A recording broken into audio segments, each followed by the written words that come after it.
Hello everyone. अच्छा बच्चे, हमने पिछली क्लास में काइंड्स ऑफ एजेंट हमने शुरू करे थे। उसमें बेटा लास्ट के हमारे दो एजेंट्स रहते हैं, सब एजेंट और सब्स्टिट्यूटेड एजेंट। बेटा थोड़ा इंपॉर्टेंट केस है, जरा ध्यान से बेटा देखना है मेरे साथ साथ। आओ जरा पहले समझते हैं बेटा सब एजेंट क्या कौन होता है। बेटा समझने वाला केस है सिंपल वैसे। देखो, सब एजेंट,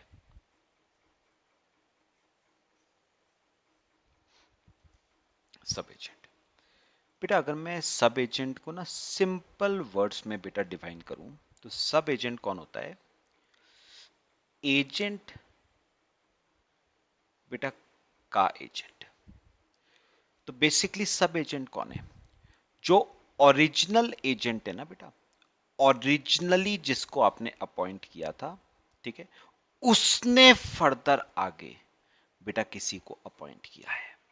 तो एजेंट का एजेंट इज नोन एज बेटा सब एजेंट। तो एजेंट का एजेंट बेटा कौन होता है? सब एजेंट। तो मैंने एजेंट को अपॉइंट किया, उस एजेंट ने आगे एक और एजेंट अपॉइंट किया, दैट इज नोन एज बेटा सब एजेंट। बेटा अपना ध्यान से मेरी बात सुनना जो मैं कहूंगा। बेटा एक है प्रिंसिपल और एक है एजेंट। आपको पता है बेटा, प्रिंसिपल और एजेंट के बीच में बेटा फ्यूडिशियरी फिड्यूशियरी रिलेशनशिप होती है बेटा। प्रिंसिपल और एजेंट के बीच में बेटा फ्यूडिशियरी रिलेशनशिप होती है। फ्यूडिशियरी मतलब बेटा relationship of trust and confidence. तो प्रिंसिपल और एजेंट के बीच में जो रिश्ता है बेटा, वो विश्वास की नींव पे बेटा टिका होता है, ठीक है। और मैं आपको एक बात बताऊं बेटा, आपको पता है बेटा एक जनरल रूल क्या चलता है?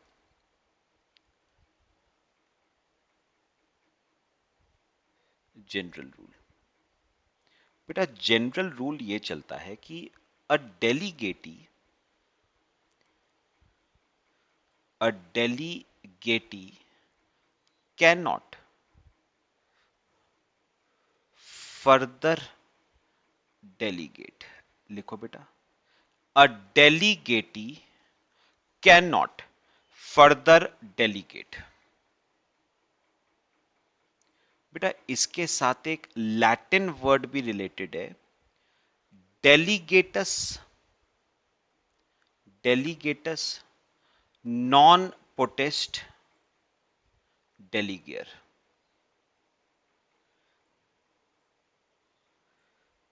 Delegates non पोटेस्ट डेलीगियर। बेटा आपको पता है एजेंसी के कॉन्ट्रैक्ट में बेटा एक जनरल रूल क्या चलता है? डेलीगेटी कैन नॉट फर्दर डेलीगेट। बेटा क्या मतलब है इसका? मुझे एक बात बताओ बेटा, मुझे एक बात बताओ। प्रिंसिपल ने अपना कुछ काम प्रिंसिपल ने अपना कुछ काम किसको सौंपा बेटा? ए को, जो कि बेटा डेलीगेटी है। तो प्रिंसिपल ने अपना एक जरूरी काम ए को सौंपा, और बेटा ए ने क्या करा? ए ने पी का काम आगे बेटा आगे बेटे फर्दर डेलीगेट कर दिया। ऐसे मतलब सब एजेंट। तो मुझे बताओ बेटा, प्रिंसिपल ने अपना काम ए को डेलीगेट करा और ए ने प्रिंसिपल का काम आगे फर्दर डेलीगेट कर दिया। आप मुझे ना बेटा एक बात बताना, आपको कैसा लगेगा? मेरी बात सुनो बेटा, आपको कैसा लगेगा कि आपका कोई फ्रेंड आपसे एक दिन के लिए रजिस्टर मांगे बेटा कॉपी करने के लिए, और वो रजिस्टर आपको लौटाने के बजाय अपने आगे किसी फ्रेंड को दे दे, आप बताओ मेरे को आपको कैसा लगेगा बेटा? ऐसा करना बेटा कॉन्ट्रैक्ट ऑफ एजेंसी के खिलाफ है। डेलीगेटी कैन नॉट फर्दर डेलीगेट, मतलब डेलीगेटस नॉन पोटेस्ट डेलीगियर, मतलब एक डेलीगेटी आगे काम को डेलीगेट नहीं कर सकता है। मतलब बेटा जनरल रूल तो यह समझ आया मुझे, एन एजेंट एन एजेंट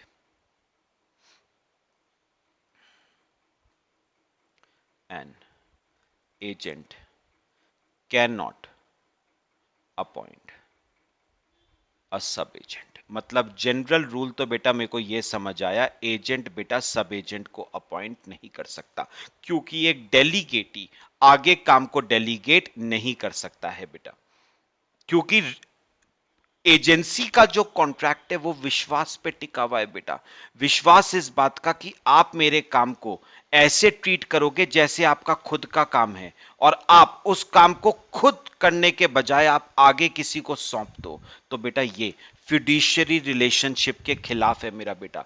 तो बात एक बात समझना बच्चे, एजेंसी का जो कॉन्ट्रैक्ट है वो विश्वास की नींव पे टिका है, और वो विश्वास क्या कहता है, आप मेरे सौंपे हुए काम को आगे फर्दर किसी और को नहीं सौंपोगे बेटा।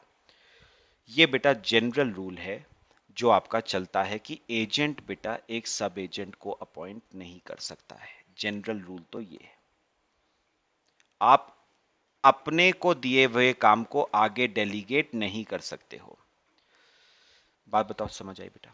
लेकिन बेटा जैसे लॉ में बेटा हमेशा से होता आया है, हर रूल के बेटा कुछ ना कुछ एक्सेप्शंस तो बेटा होते ही होते हैं।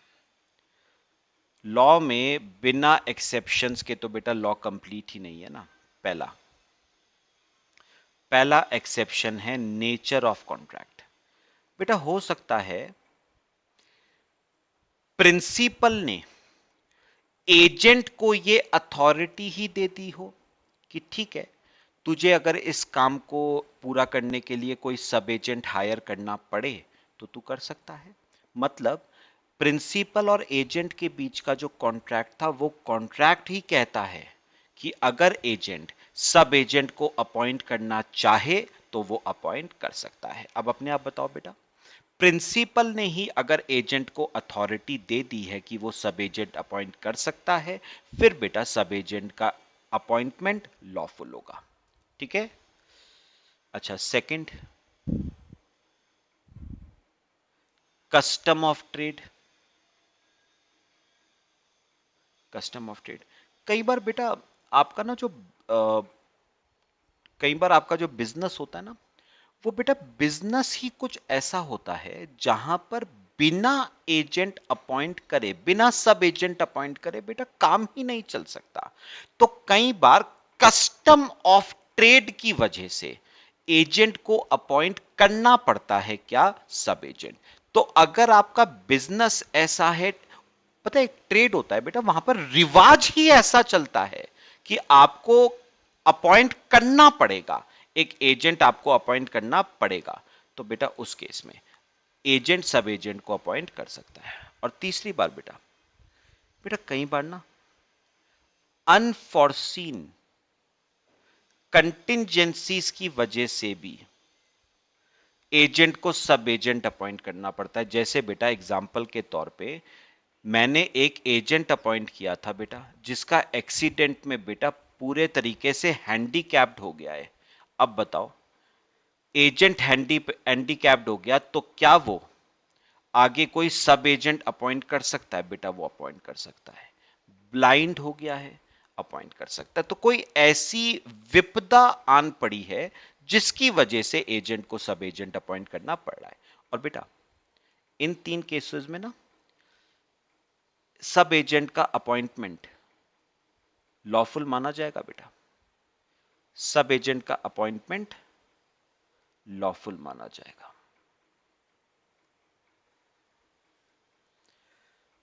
इनके अलावा बेटा एजेंट सब एजेंट को अपॉइंट नहीं कर सकता है, अनलॉफुल है। इन 3 एक्सेप्शंस के अलावा एजेंट सब एजेंट को बेटा अपॉइंट नहीं कर सकता है। लो बेटा, समझ आया सबको? फिर आगे चलते बच्चे, चले बेटा। अच्छा, अब जरा बेटा हेडिंग सब लिखना।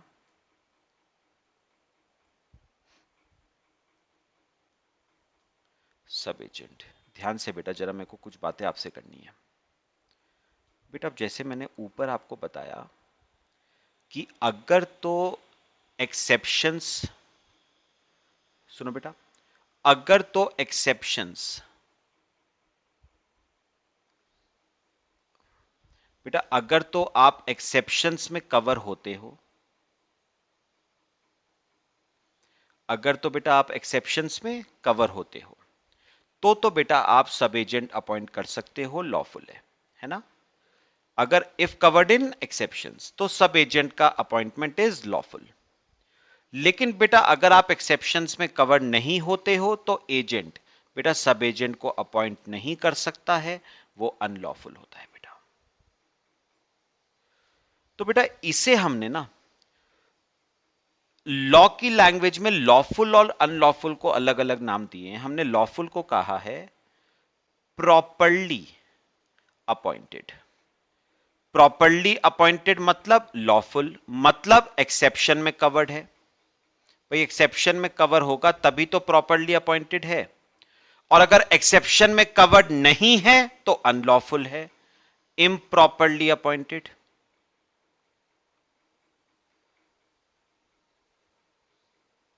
ठीक है बेटे, सुनना अब। तो अगर एक्सेप्शन में कवर होता है तो बेटा सब एजेंट का अपॉइंटमेंट लॉफुल है और उसे प्रॉपरली अपॉइंटेड माना जाएगा। लेकिन अगर एक्सेप्शन में कवर नहीं होता है तो उसका अपॉइंटमेंट अनलॉफुल है, वो आपका इम्प्रॉपरली अपॉइंटेड माना जाएगा। अच्छा बेटा ध्यान से सुनना जो मैं कहूंगा। बेटा 3 पार्टी हैं, प्रिंसिपल, एजेंट और बेटा सब एजेंट। और ये बेटा फॉर एग्जाम्पल है कोई थर्ड पार्टी। ध्यान से मेरी बात सुननी है बेटा,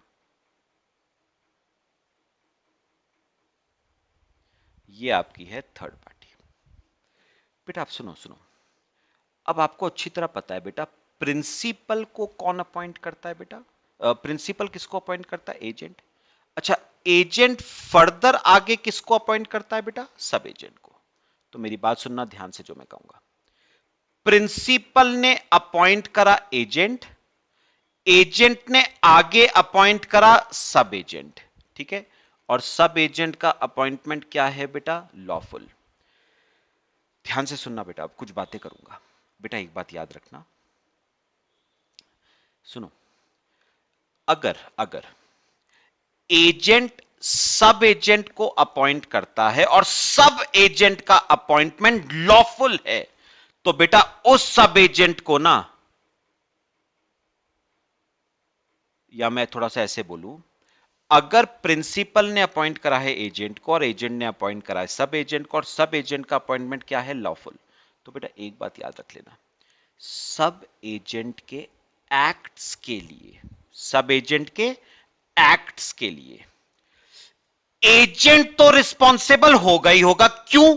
क्योंकि बेटा जैसे इसका ये प्रिंसिपल है, वैसे ही बेटा सब एजेंट के लिए तो एजेंट प्रिंसिपल है, तो सब एजेंट के एक्ट्स के लिए उसका प्रिंसिपल यानी एजेंट तो लायबल होगा ही होगा। इवन बेटा एजेंट का प्रिंसिपल यानी ओरिजिनल प्रिंसिपल जो है बेटा वो भी लायबल होगा। तो याद रखना, सब एजेंट के एक्ट्स के लिए प्रिंसिपल भी लायबल होगा टुवर्ड्स थर्ड पार्टी, और एजेंट लायबल होगा, और सब एजेंट के एक्ट्स के लिए एजेंट भी लायबल होगा बेटा। ठीक है, तो पहले यहां तक कॉपी करो बेटे।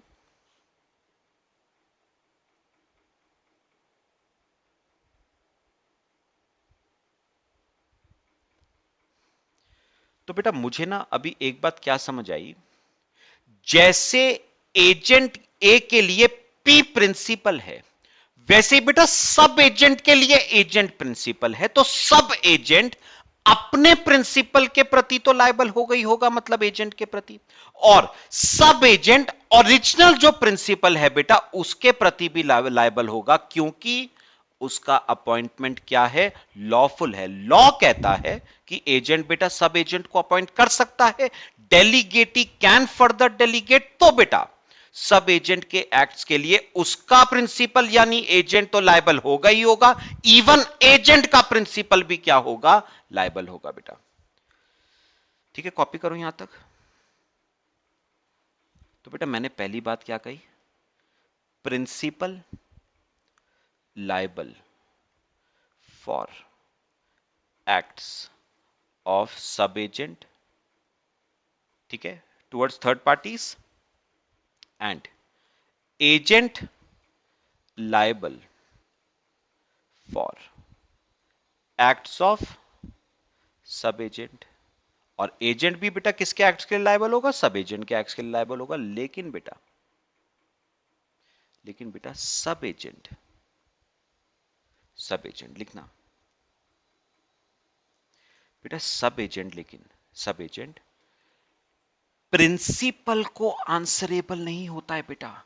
सब एजेंट को किसने अपॉइंट किया था, एजेंट ने अपॉइंट किया था, तो सब एजेंट के एक्ट्स के लिए प्रिंसिपल लायबल है, but sub agent is not answerable to principal. तो sub agent is not responsible for his acts to principal, unless बेटा, अनलेस फ्रॉड का केस हो, मतलब सब एजेंट ने फ्रॉड किया हो, या फिर विलफुल निग्लेक्ट का केस हो, मतलब जानबूझ के नेग्लिजेंस करा है, विलफुल नेग्लिजेंस का केस हो। तो बेटा मेरे ख्याल से समझो बात को, अगर सब एजेंट का अपॉइंटमेंट लॉफुल है, मतलब लॉ कहता है कि एजेंट फर्दर सब एजेंट को हायर कर सकता है, अपॉइंट कर सकता है, डेलीगेट ही कैन डेलीगेट, तो बेटा बात ही खत्म हो गई ना, सब एजेंट के एक्ट्स के लिए उसका प्रिंसिपल तो लायबल होगा ही होगा, मतलब एजेंट उसके एक्ट्स के लिए प्रिंसिपल जो ओरिजिनल प्रिंसिपल है वो भी लायबल होगा, लेकिन sub agent is not answerable to principal, sub agent is only answerable to his principal, that is agent, until unless बेटा फ्रॉड या नेग्लिजेंस का केस है। कॉपी करो बेटा, समझ आई बेटा बात सबको। अच्छा बेटा अगर मैं बात करूं उसका अपॉइंटमेंट बेटा अनलॉफुल है, उसका अपॉइंटमेंट अनलॉफुल है, पहले कॉपी कर लो इसे।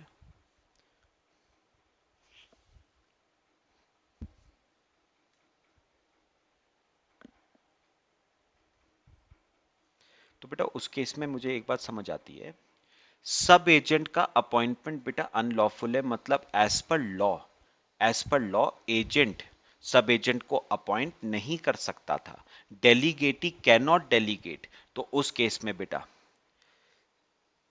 प्रिंसिपल इज नॉट लायबल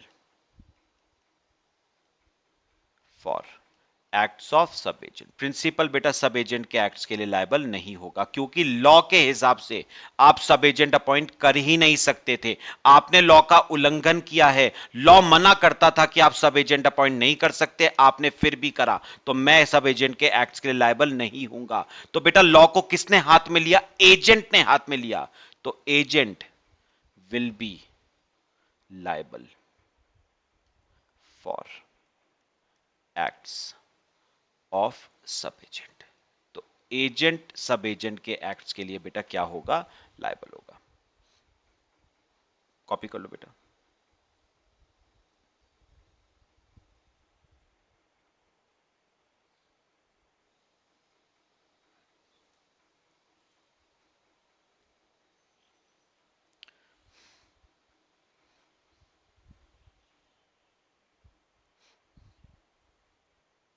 तो बेटा उसमें ना एक बात और मुझे थोड़ी सी आपसे करनी है बात डिस्कस, थर्ड पॉइंट, तो याद रखना प्रिंसिपल सब एजेंट के एक्ट्स के लिए लायबल नहीं होगा, कौन होगा लायबल, एजेंट होगा। बेटा हो सकता है, सुनो, हो सकता है सब एजेंट ने थर्ड पार्टी के साथ कोई ट्रांजैक्शन करी, ठीक है, in the name of the principal, इसके नाम पे नहीं बेटा, प्रिंसिपल के नाम पे ट्रांजैक्शन में एंटर हुआ है, मतलब प्रिंसिपल के बिहाफ पे वो ट्रांजैक्शन में हुआ है, तो बेटा उस केस में प्रिंसिपल चाहे तो उस एक्ट को क्या कर सकता है, रेटिफाई कर सकता है अगर वो चाहे तो। लेकिन लेकिन अगर सब एजेंट ने थर्ड पार्टी के साथ ट्रांजैक्शन एजेंट के नाम पे करी है, तो बेटा प्रिंसिपल चाह के भी उस एक्ट को रेटिफाई नहीं कर सकता। तो principal can ratify act of sub agent if done in his name, if done in his name, तो अगर उसके नाम पे, प्रिंसिपल के नाम पे अगर सब एजेंट ने कोई एक्ट कमिट किया है बेटा थर्ड पार्टी के साथ, तो प्रिंसिपल अगर चाहे तो उस एक्ट को क्या कर सकता है बेटा, रेटिफाई कर सकता है, अप्रूव कर सकता है। लेकिन एजेंट के नाम पे अगर कराए तो बेटा प्रिंसिपल उसे रेटिफाई कर ही नहीं सकता, मतलब ही नहीं उठता। तो मेरे ख्याल से बच्चे पूरा केस क्लियर हुआ सबको। ये आपका बेटा केस है सब एजेंट का।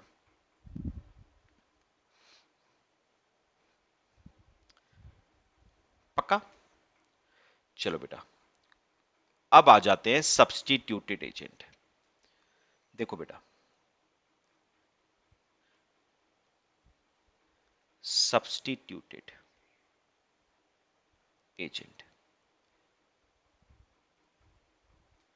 बेटा पता है सब्स्टिट्यूटेड एजेंट कौन सा होता है? सब्स्टिट्यूटेड एजेंट होता है agent, agent recommended by agent, agent recommended by original agent but appointed by principal, agent recommended by original, agent recommended by original agent, by original agent but appointed by principal,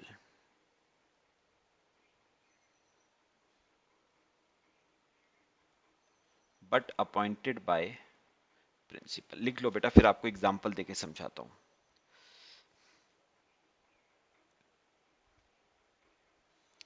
बेटा अब ना बहुत simple बात है समझना, और ना ये भी बेटा इस टाइप की चीजें ना डेली लाइफ में बेटा हमारे साथ होती रहती है। ये देखो बेटा, मुझे अपनी ना कार बेचनी है, ठीक है, तो मैंने कार की सेल के लिए एक एजेंट हायर किया बेटा बी,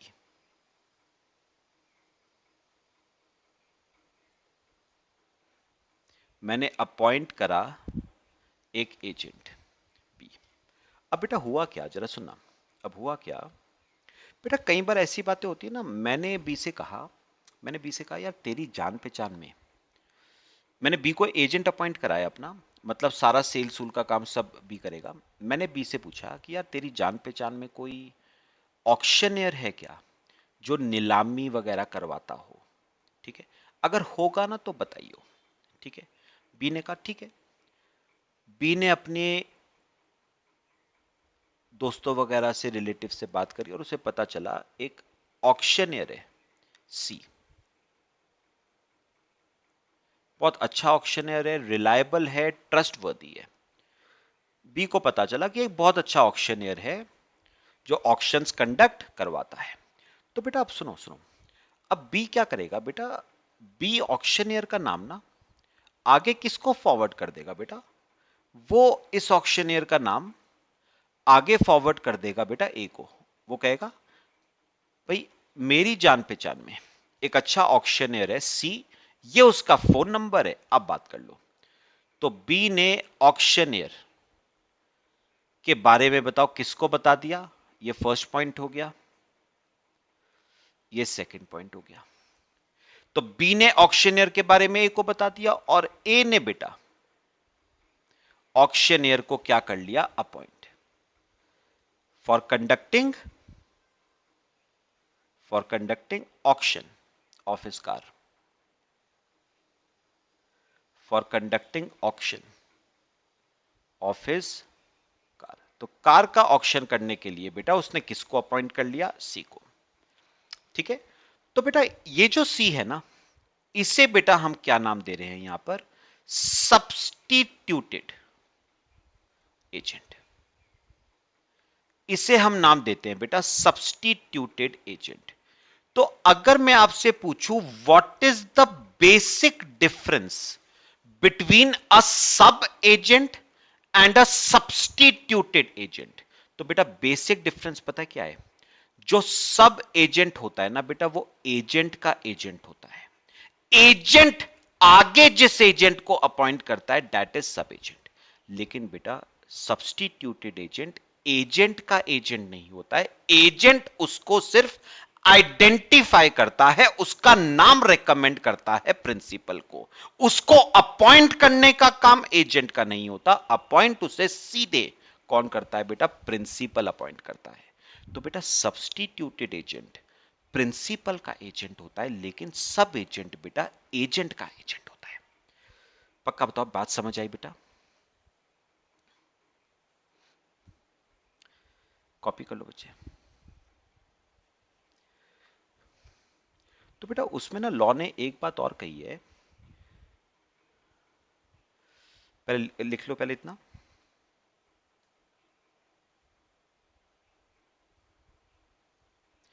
बेटा उन्होंने कही है कि यहां पर जो एजेंट है ना बी, उसकी बेटा एक ड्यूटी बनती है।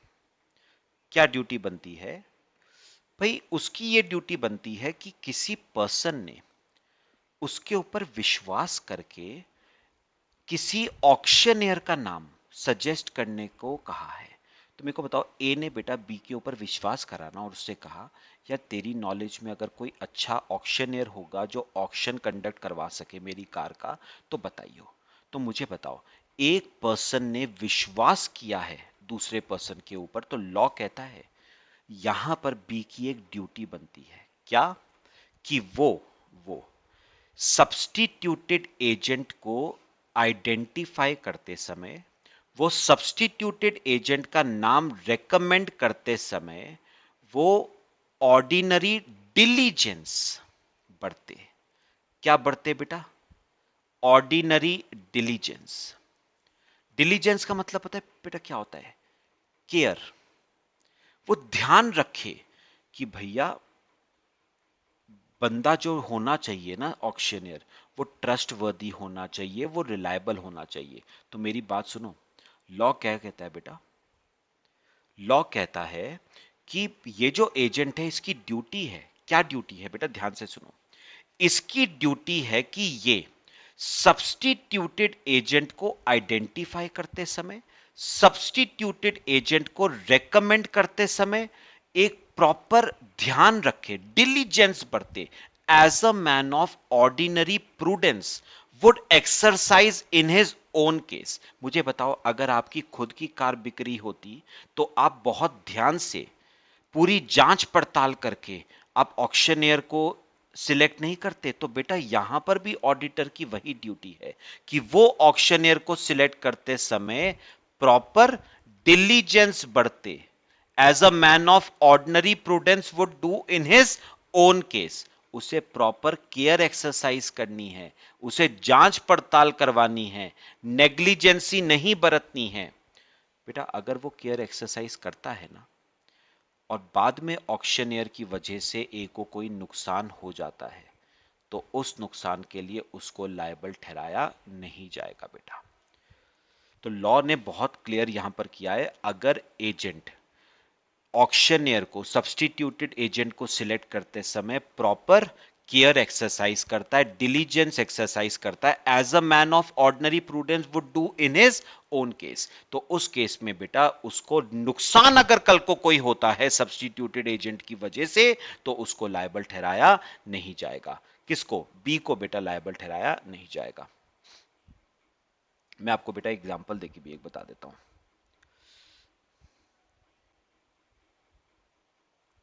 ए बेटा प्रिंसिपल है, बी बेटा एजेंट है। सुनो बेटा, हुआ क्या, ए ने बी को अपॉइंट करा, ए ने बी को अपॉइंट करा, किस चीज के लिए बेटा? टू मेक परचेज, किस चीज की? शिप की। ए ने कहा यार एक शिप परचेज करनी है, मैं तेरे को अपॉइंट करता हूं, तू जितने भी शिप से परचेजिंग जो भी चीजें होंगी वो तू करेगा। अच्छा एक बात और, ए ने बी को कहा यार शिप के लिए ना, शिप खरीदने के लिए सबसे पहले हमें एक बहुत अच्छे सर्वेयर की जरूरत है, जो बेसिकली हमें यह बता सके कि जो शिप हम खरीदने जा रहे हैं वो वाकई में सही है, सूटेबल है या नहीं। तो हमें एक बहुत अच्छे सर्वेयर की जरूरत है। तू सबसे पहले पता कर मार्केट में कौन कौन से अच्छे सर्वेयर्स हैं। तो बेटा बी ने प्रॉपर डिलीजेंस बरता, प्रॉपर केयर एक्सरसाइज करी और उसको नाम सर्वेयर का पता चला, बेटा ये सर्वेयर है से सर्वेयर सी, उसे सी का नाम पता चला और उसने बेटा सी का नाम किसको फॉरवर्ड कर दिया? ए को। तो ए ने इस सर्वेयर को बेटा क्या कर लिया? अपॉइंट कर लिया। किस चीज के लिए? For conducting survey of ship. ठीक है, लेकिन बेटा हुआ क्या? ये जो सर्वेयर है इसके बेटा नेग्लिजेंस की वजह से गलत शिप खरीद ली ए ने, और वो शिप बेटा पानी में डूब गई। इसके नेग्लिजेंस की वजह से बेटे ए को हो गया नुकसान। अब मैं ये जानना चाहता हूं इस नुकसान के लिए बेटा सर्वेयर जिम्मेदार है या बेटा इस नुकसान के लिए बी जिम्मेदार है? तो बेटा इस नुकसान के लिए सर्वेयर जिम्मेदार होगा, बी जिम्मेदार नहीं होगा, क्योंकि बेटा बी ने अपनी प्रॉपर ड्यूटी एक्सरसाइज करी थी, प्रॉपर केयर एक्सरसाइज करी थी, प्रॉपर डिलीजेंस एक्सरसाइज करा था वाइल सिलेक्टिंग दिस सर्वेयर, लेकिन सर्वेयर के नेग्लिजेंस की वजह से बेटा गलत शिप आ गई। तो बी ने तो अपनी ड्यूटी बाखूबी निभाई थी बेटा। तो बताओगे इस नुकसान के लिए बेटा कौन लायबल होगा? सर्वेयर।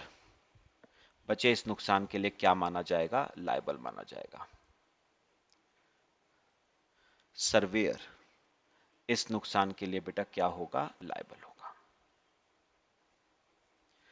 तो बेसिकली बेटा मैं एक बात अभी समझा between a sub agent and a substituted agent. बेटा वो क्या? बेटा जो सब एजेंट होता है ना वो एजेंट का एजेंट होता है, he is answerable to his agent. ठीक है, लेकिन लेकिन जो सब्सटीट्यूटेड एजेंट होता है वो एजेंट का एजेंट नहीं होता, he is answerable directly to the principal. तो जो सब एजेंट होता है वो एजेंट को आंसरेबल होता है, लेकिन जो सब्सटीट्यूटेड एजेंट होता है वो सीधे प्रिंसिपल को आंसरेबल होता है। ठीक है बच्चे, चलो बाकी बेटा आपकी बुक्स में ना स्टडी मटेरियल में इनफैक्ट मुनीश भंडारी में बेटा इसके डिफरेंसेस नहीं दे रखे हैं। बुक में बेटा पेज नंबर 1.68 पे,